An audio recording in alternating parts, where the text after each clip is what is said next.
Tempo comum, primeira semana, sábado. Tema 6. Conviver com todos. Pontos a meditar. 1. Um cristão não pode estar fechado em si mesmo. Jesus Cristo, modelo de convivência. 2. A virtude humana da afabilidade. 3. Outras virtudes necessárias para o convívio diário.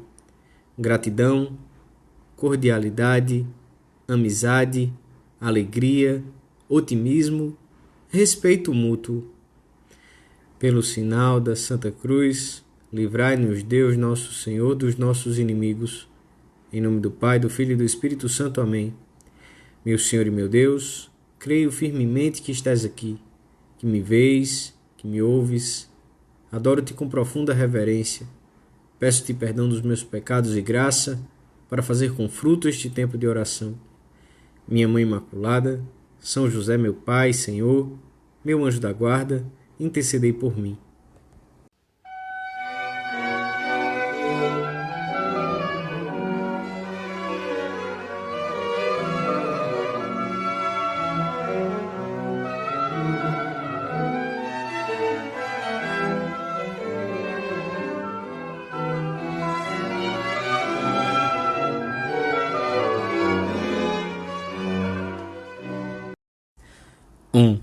Depois de aceitar a chamada do Senhor, Mateus deu um banquete a que assistiram Jesus, os seus discípulos e muitos outros. Entre estes havia muitos publicanos e pecadores, todos amigos de Mateus. Os fariseus surpreenderam-se ao verem Jesus sentar-se para comer com esse tipo de pessoas, e por isso disseram aos seus discípulos: por que come ele com publicanos e gente de má vida? Mas Jesus encontra-se à vontade entre pessoas tão diferentes. Sente-se bem com todos porque veio salvar a todos. Não tem necessidade de médicos sãos, mas os enfermos. Jesus dá-se bem com os tipos humanos e caracteres mais variados. Com um ladrão convicto, com as crianças cheias de inocência e simplicidade, com homens cultos e sérios como Nicodemos e José de Arimateia, com mendigos, com leprosos. Esse interesse revela-nos as suas ânsias salvadoras, que se estendem a todas as criaturas de qualquer classe e condição. O Senhor teve amigos como os de Betânia, onde é convidado ou se faz convidar em diversas ocasiões. Lázaro é o nosso amigo. Tem amigos em Jerusalém, os quais lhe emprestam uma sala para celebrar a Páscoa com os seus discípulos. E conhece tão bem aquele que lhe emprestará um burrinho para sua entrada solene em Jerusalém, que os discípulos poderão desatá-lo e trazê-lo sem pedir licença a ninguém. Jesus revelou também um grande apreço pela família, que é o lugar por autonomásia, onde se devem praticar as virtudes da convivência e onde se dá o primeiro e o principal relacionamento social. É o que nos mostram os seus anos de vida oculta em Nazaré, o que o evangelista ressalta sublinhando, ao invés de muitos outros pequenos fatos que poderia ter nos deixado, que Jesus, menino, estava sujeito aos seus pais, a fim de ilustrar o amor de Deus para com os homens.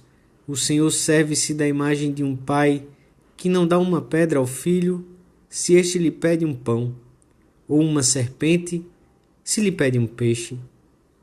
Ressuscita o filho da viúva de Naim, porque se compadece da sua solidão e da sua pena, pois era o único filho daquela mulher. E ele próprio, no meio dos sofrimentos da cruz, cuida da sua mãe, confiando-a a João. Jesus é um exemplo vivo para nós, porque devemos aprender a conviver com todos, independentemente dos seus defeitos, ideias e modos de ser. Devemos aprender dele a ser pessoas abertas, com capacidade de cultivar muitas amizades, dispostos a compreender e a desculpar. Um cristão, se segue de verdade os passos de Cristo, não pode estar fechado em si mesmo, despreocupado e indiferente ao que acontece à sua volta.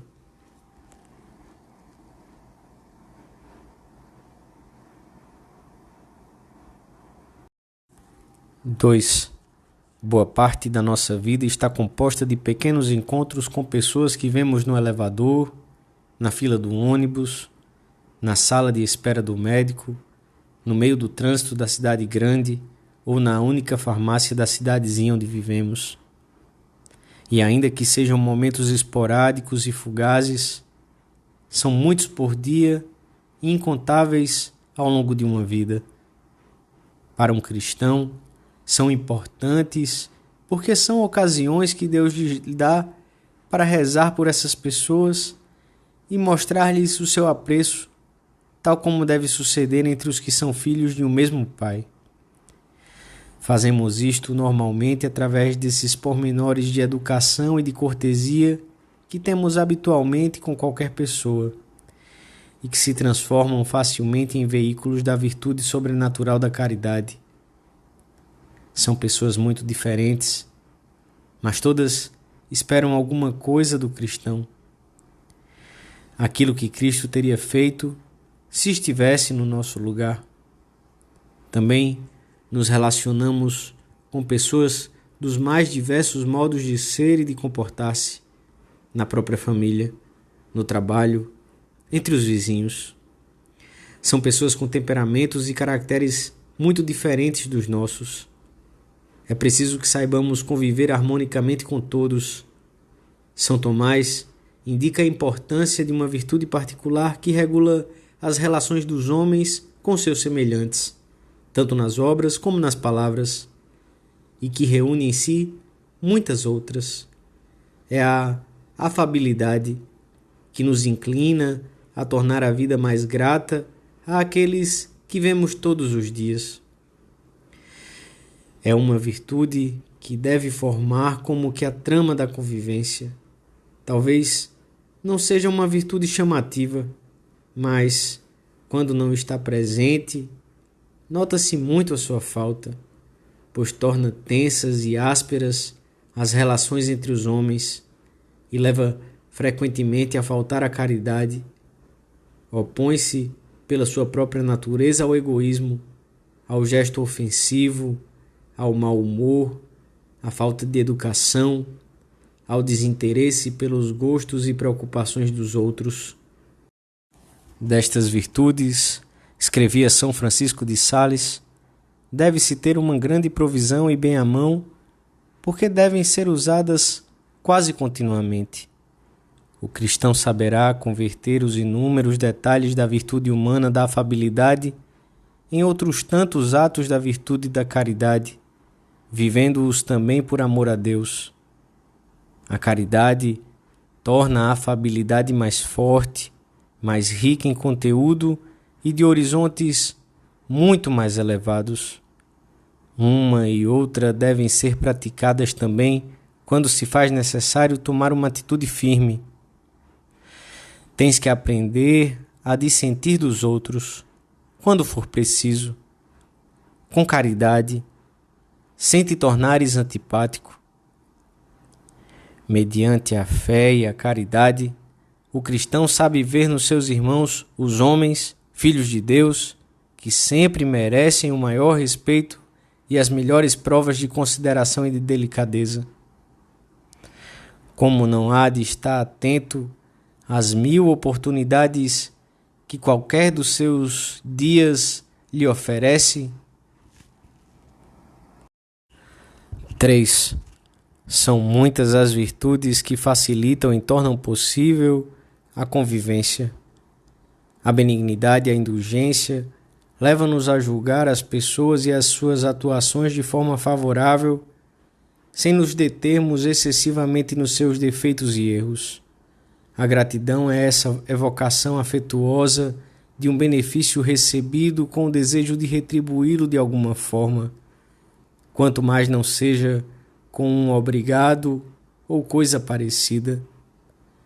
Custa muito pouco sermos agradecidos e o bem que fazemos é enorme. Se estivermos atentos aos que estão à nossa volta, notaremos como é grande o número de pessoas que nos prestam constantes favores. A cordialidade e a amizade facilitam muito a convivência diária. Como seria formidável que pudéssemos chamar amigos àqueles com quem trabalhamos ou estudamos, aqueles com quem convivemos ou com quem nos relacionamos. Amigos, e não apenas colegas ou companheiros.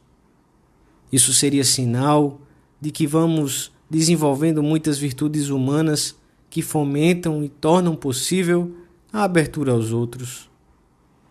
O ânimo desinteressado, a compreensão, o espírito de colaboração, o otimismo, a lealdade. Amizade particularmente profunda é a que deve existir no seio da própria família, entre irmãos, com os filhos, com os pais. No convívio diário, a alegria manifestada num sorriso oportuno ou num pequeno gesto amável abre as portas de muitas almas que estavam a ponto de fechar-se ao diálogo ou à compreensão. A alegria anima e ajuda a superar as inúmeras contrariedades que a vida nos traz.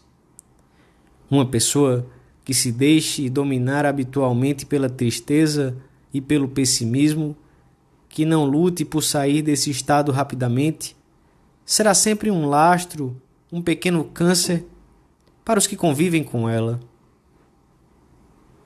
É virtude da convivência, o respeito mútuo, que nos leva a olhar os outros como imagens irrepetíveis de Deus. No relacionamento pessoal com o Senhor, o cristão aprende a venerar a imagem de Deus que há em cada homem, mesmo naqueles que por alguma razão nos parecem pouco amáveis, antipáticos ou insossos. O respeito é condição para contribuir para a melhora dos outros, porque quando se esmagam os outros, o conselho, a correção ou a advertência tornam-se ineficazes. O exemplo de Cristo inclina-nos a viver amavelmente abertos aos outros, a compreendê-los, a olhá-los com uma simpatia prévia e sempre crescente, que nos leva a aceitar com otimismo o entrançado de virtudes e defeitos que existe na vida de qualquer homem. É um olhar que chega às profundezas do coração e sabe encontrar a parte de bondade que há em todos. Muito próxima da compreensão está a capacidade de desculpar prontamente. Viveríamos mal a nossa vida cristã se ao menor choque se esfriasse a nossa caridade e nos sentíssemos distantes das pessoas da família ou daqueles com quem trabalhamos.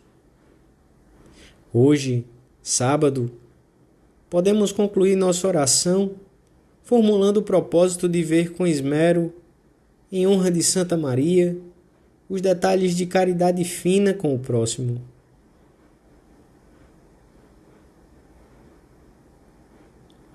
Dou-te graças, meu Deus, pelos bons propósitos, afetos e inspirações que me comunicaste nesta meditação. Peço-te ajuda para os pôr em prática. Minha Mãe Imaculada, São José, meu Pai, Senhor, meu anjo da guarda, intercedei por mim.